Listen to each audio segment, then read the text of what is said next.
अब दिल्ली से नहीं, नागपुर से चलेगी सरकार। भारतीय राजनीति में आ गया है नया भूचाल। आरएसएस ने भाजपा को लगाई फटकार, कहा सभी अहम मुद्दों पर आरएसएस का होगा हस्तक्षेप, बिना आरएसएस के सुझावों के नहीं लिए जाएंगे फैसले। नमस्कार, वैभव दीक्षित के साथ आप जुड़ चुके हैं अपना उत्तर प्रदेश पर। आरएसएस और भाजपा के बीच 4 जून के बाद सब कुछ सही नहीं चल रहा है।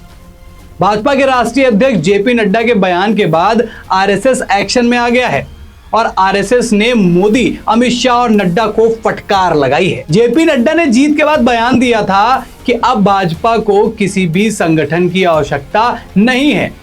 इस बयान के बाद आरएसएस ने सख्त तेवर दिखाए हैं और कहा है कि अब जो भी फैसले लिए जाएंगे उसमें बिना आरएसएस के विचार विमर्श के कोई भी फैसला नहीं लिया जाएगा। आरएसएस के सख्त तेवर के पीछे का साफ कारण है कि 21 मई को नड्डा द्वारा दिए गए बयान भविष्य में ना आए।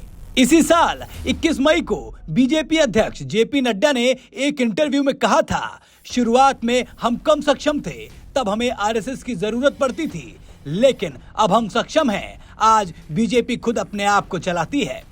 और इसी सिलसिले में 31 अगस्त से 2 सितंबर तक बैठक आयोजित की गई, जिसमें आरएसएस के 32 संगठनों के 300 पदाधिकारी शामिल हुए थे और इसमें यह फैसला लिया गया है कि आरएसएस सरकार मिलकर काम करेंगे।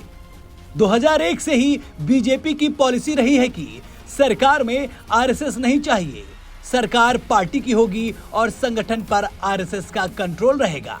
लेकिन इस बैठक में तय हुआ कि आने वाले समय में आरएसएस और सरकार मिलकर काम करेंगे।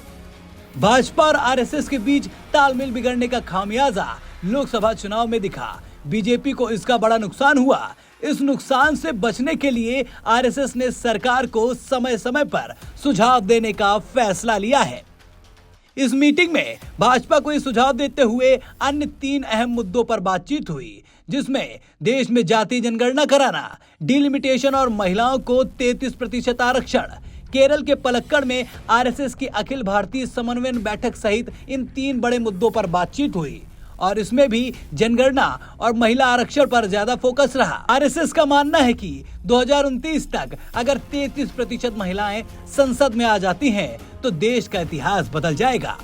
जाति जनगणना पर आरएसएस के स्टैंड से बीजेपी का धर्म संकट भी खत्म हो गया है, क्योंकि अब तक पार्टी इस मुद्दे पर न खुलकर विरोध कर पा रही थी और न ही समर्थन।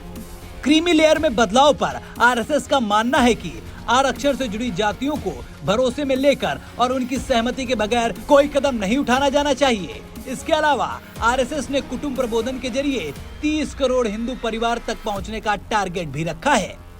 आरएसएस की इस एक्शन से भाजपा के सभी पदाधिकारी बिल्कुल राइट टाइम हो गए हैं और उन्हें यह समझ में आ गया है कि भाजपा बिना आरएसएस के इन्वॉल्वमेंट के बगैर नहीं चल सकती है। आरएसएस के इस एक्शन पर आपके क्या विचार हैं? आपको क्या लगता है, भाजपा और आरएसएस मिलकर भारतीय राजनीति में कैसा योगदान देने वाली है? कमेंट सेक्शन में हमें जरूर बताएं। वीडियो अच्छी लगी हो तो साझा करना ना भूलें। धन्यवाद।